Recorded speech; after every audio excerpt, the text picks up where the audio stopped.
We're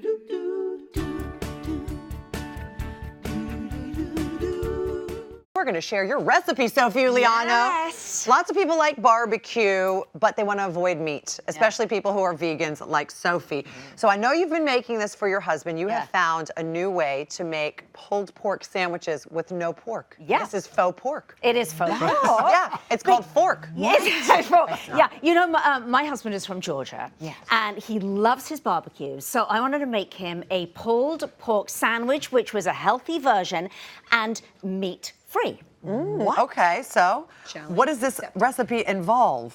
Well, the ingredient that I chose, because the thing is, when I'm cooking meat-free, as important as the taste is the texture. Yes, the most important. It's actually most important. So I decided to use something called jackfruit, all right? Now, this is a jackfruit right here.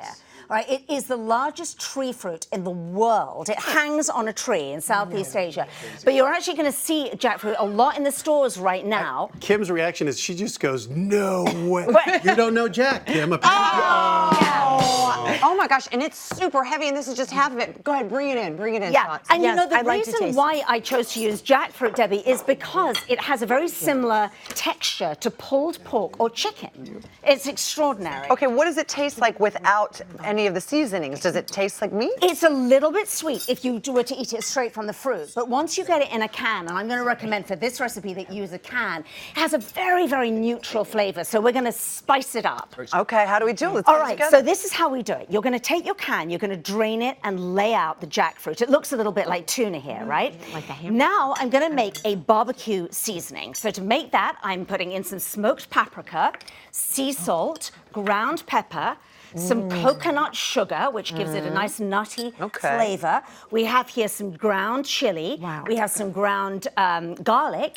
And then the thing that really kicks up the flavor is some chipotle paste. All right? Can I just interrupt here for a second? Yes, please I'm from do. Georgia. Amazing. And I just have to say, this tastes exactly like a pulled pork sandwich. Like, It does. It's so Oh my gosh, I can't wait to freaky. taste It it. tastes so much like a pulled pork. Thank you, Ken. And that's great coming from you. So now what I'm going to do is I'm going to just put the seasoning over the beautiful. jackfruit like this.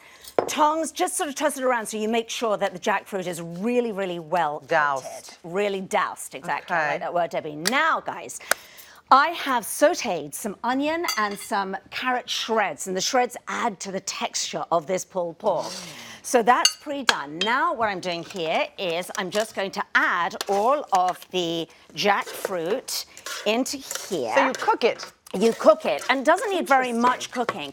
So what I'm going to do is I am turning up the heat here, and what you want to do is I'm then going to have this ready, but you want to fry it so that it caramelizes, it slightly browns. Now, the next thing that I'm doing is adding barbecue sauce, your favorite barbecue sauce. You can use any Is it going to brand. change the texture when you cook it? Will it get tougher? Not really. What happens is you're going to, as you can see here, I'm just mashing it up so that you get the fibers my like the gosh. pulled pork. But really, essentially, Debbie, what you're doing is just heating it, and you leave it with the lid on. I'm not sure where my little lid is. Here it is. Oh, here it is. But you're going to leave it for about 10 minutes. And this is to let the flavors all meld together and get that delicious flavor. Now, after 10 or 15 minutes, let's do the get rid of A fraction of the time to make real pulled pork, which is also right, a big exactly. bonus. Not 10 hours. All right, Exactly. ready? Now, let's see. And ta-da. All right. It's so good. Oh my gosh, it smells delicious. Okay, and then what I do, Debs, is I just serve it here on your favorite hamburger bun. And we're just going to add, as you can see here, a little bit of the pulled fork, as you call it, Pulled Debbie. fork, and then put the coleslaw on top, Coleslaw because on top. if you're going to do barbecue, you know, depending Sophie, on where I you're believe from. in British slang, this is bloody good.